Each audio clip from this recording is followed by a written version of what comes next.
Namaste boys, this is your PK. Welcome back in our video. Day 25 of learning Python. So as యూజువల్గా ఈరోజు logical operator not of అనే logical operator ఎట్లా పనిచేస్తుందో చూద్దాం. So అకౌంట్ని follow subscribe చేసి పెట్టుకోండి.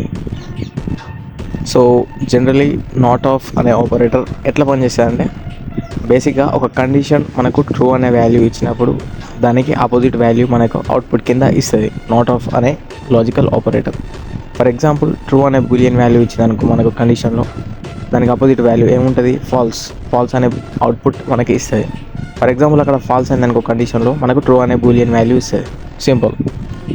అండ్ మీరు ఇక్కడ కోడ్లో చూస్తే ఇప్పుడు x equal to 1 greater than 5, 1 is greater than 5, అది ఫాల్స్ కాబట్టి మనకు కండిషన్లో ఏమైనా ఉన్నది ఫాల్స్ అని ఉన్నది, కానీ మనకు నాట్ ఆఫ్ అని పెట్టినప్పుడు మనకు ట్రూ అనే బూలియన్ వాల్యూ ఇస్తుంది. అండ్ మీరు ఇక్కడ అవుట్పుట్ చూస్తే ట్రూ అనే బూలియన్ వాల్యూ వచ్చింది. సింపుల్, అంతే.